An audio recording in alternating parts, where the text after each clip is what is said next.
Hello friends, रघुज knowledge corner पर आप सबका स्वागत है। आज का हमारा टॉपिक है रस और उसके भेद। लेकिन इससे पहले मैं आज आपको एक बहुत ही शिक्षावर्धक एक कहानी सुनाना चाहूँगी, जो एक गुरु और शिष्य के बारे में है। इस कहानी से तुम्हें पता चलेगा कि शिष्य के लिए गुरु का क्या महत्व है और क्या गुरु को ऐसा ही होना चाहिए। तो ध्यान से सुनिए और इस वीडियो को शुरू से अंत तक देखिएगा, तभी आपको गुरु का महत्व समझ में आएगा। तो आज की हमारी कहानी है एकलव्य को लेकर। क्या आपने एकलव्य के बारे में सुना है पहले? एकलव्य कौन था? एकलव्य एक भील जाति का लड़का था। तो होता क्या है, एकलव्य के मन में आता है कि मेरे को भी धनुर्विद्या सीखनी है। तो उसने गुरु द्रोणाचार्य के बारे में सुना था कि वो बहुत अच्छे गुरु हैं और बहुत अच्छी धनुर्विद्या देते हैं।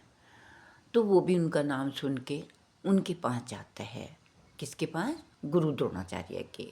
वो गुरु द्रोणाचार्य के पास जाता है और उनको जाके कहता है कि गुरुजी, मेरे को आपसे शिक्षा लेनी है।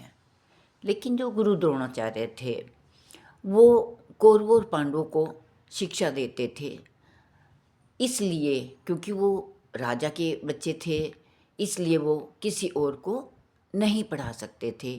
उस समय ये नियम था कि जो राजा के बच्चों को पढ़ाएगा वो किसी और को नहीं पढ़ा सकता। तो वो उसको मना कर देते हैं कि मैं तुम्हें शिक्षा नहीं दे सकता।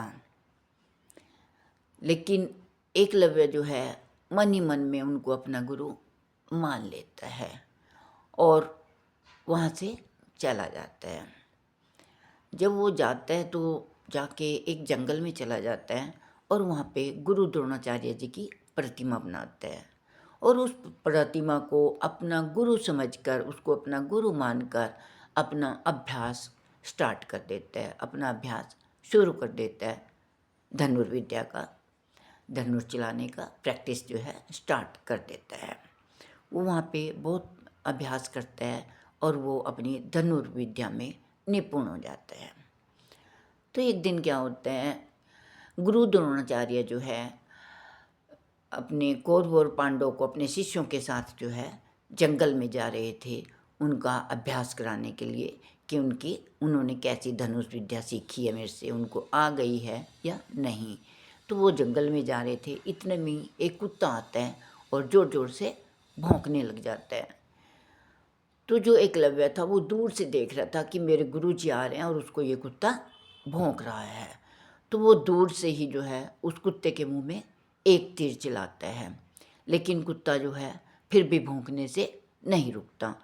तो वो एक के बाद एक, एक के बाद एक के बाद एक बहुत सारे तीर चलाता है उसके मुंह में।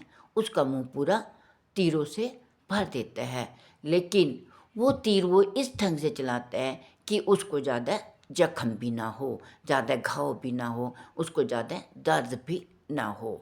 धीरे धीरे जो है कुत्ता भौंकना बंद हो जाता है। जब कुत्ता भौंकना बंद हो जाता है और गुरु द्रोणाचार्य जी उस कुत्ते के पास आते हैं और देखते हैं कि ये तीर किसने चलाए। इतनी निपुणता से तीर चलाए गए हैं कि कुत्ता जख्मी भी नहीं हुआ और उसका भौंकना भी बंद हो गया। तो वो इधर उधर देखता है कि ये तीर कहाँ से आए। तो वो देखता है कि एक लड़का जो है उधर से तीर चला रहा था। तो वो एकलव्य के पास जाते हैं और उसको पूछते हैं, क्या ये सारे तीर तुमने चलाए? तो वो कहता है, हाँ गुरुजी, ये मैंने ही चलाए हैं। तो वो उनको पूछता है कि आपने धनुर्विद्या किससे ली है? आप तो बहुत अच्छी धनुर्विद्या जानते हो, आपके गुरुजी कौन हैं?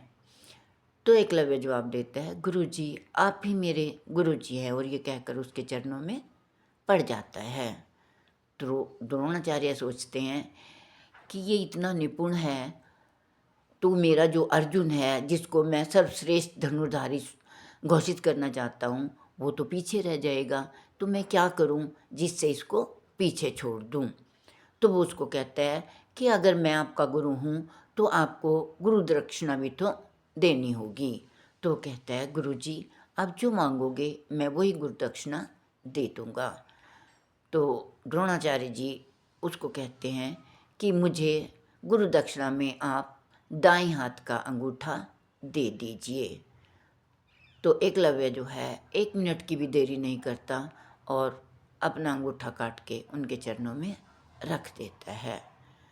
लेकिन उसके बावजूद भी वो बिना अंगूठे के धनुर्विद्या में वैसे ही निपुण रहा। जब वो देखता है, द्रोणाचार्य जी देखते हैं कि एकलव्य ने बिना कुछ कहे गुरु को अपना दाएं हाथ का अंगूठा समर्पित कर दिया, तो वो उससे खुश होकर उसको आशीर्वाद देते हैं कि जा तू इस दुनिया में सर्वश्रेष्ठ धनुर्धारी रहेगा और हमेशा जो है तेरा नाम सर्वश्रेष्ठ धनुर्धारों में ही गिना जाता रहेगा। तो आज की कहानी मेरी इतनी ही है। इससे आपको क्या शिक्षा मिली? इससे हमें शिक्षा मिलती है कि गुरु को भी अपने शिष्य से कुछ मांगने से पहले सोचना चाहिए कि इसमें मेरे शिष्य का कोई अहित तो नहीं है, और कभी भी अपना स्वार्थ बीच में रखकर शिष्य से कोई दक्षिणा नहीं मांगनी चाहिए।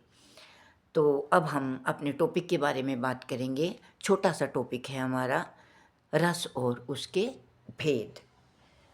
क्या टॉपिक है हमारा? रस और उसके भेद। तो रस के बारे में आप पहले भी थोड़ा जान चुके हो, थोड़ा मैं आज आपको बताऊंगी कि रस क्या है और इसके भेद कितने हैं। साहित्य या काव्य से प्राप्त आनंद को रस कहा जाता है। विभाव, अनुभाव एवं संचारी भावों के द्वारा रस की उत्पत्ति होती है। उत्पत्ति का अर्थ है प्रकट होना। उत्पत्ति का क्या अर्थ है? प्रकट होना। इसका मतलब है कि जो स्थायी भाव जन्म से हमारे अंदर होते हैं, हमारे आत्मा के अंदर पड़ा रहता है, जब वो कोई कविता या साहित्य सुनता है तो वो जागृत हो जाता है और जिससे हमें आनंद प्राप्त होता है। जो ये स्थायी भाव है ये हमें आनंद अभिव्यक्त कराने का काम करता है। तो पता चला कि स्थायी भाव क्या होते हैं और ये रस को कैसे पैदा करता है। तो नेक्स्ट मैंने आपको बोला रस के भेद। रस के कितने भेद हैं? रस की संख्या सामान्यतः 9 स्वीकार की गई है। कौन कौन सी? श्रृंगार रस, हास्य रस, करुण रस, क्रोध रस, वीर रस, भयानक रस, विभत्स रस, शांत रस और अद्भुत रस। 2 रस और हैं। कौन कौन से? वात्सल्य और भक्ति। लेकिन कुछ विद्वान इसको रस मानते हैं और कुछ विद्वान इसको भावों की श्रेणी में ही रखते हैं। तो इस पर जो है अभी मतलब कोई निश्चय नहीं है कि ये रस हैं या भाव हैं। कुछ इसको रस की श्रेणी में रखते हैं और कुछ इसको भाव की श्रेणी में रखते हैं, लेकिन इनका स्थायी भाव भी रति ही है। धन्यवाद। आज की हमारा टॉपिक इतना ही है। तो अगर आपको मेरी कहानी अच्छी लगी हो तो प्लीज़ इसे ज़्यादा से ज़्यादा लाइक और शेयर कीजिए तथा कमेंट्स करके बताइए कि आपको मेरी कहानी कैसी लगी। क्या आप आगे भी ऐसी ही कहानियाँ सुनना चाहते हैं? और आप मेरे चैनल को सब्सक्राइब ज़रूर कर दीजिए। धन्यवाद।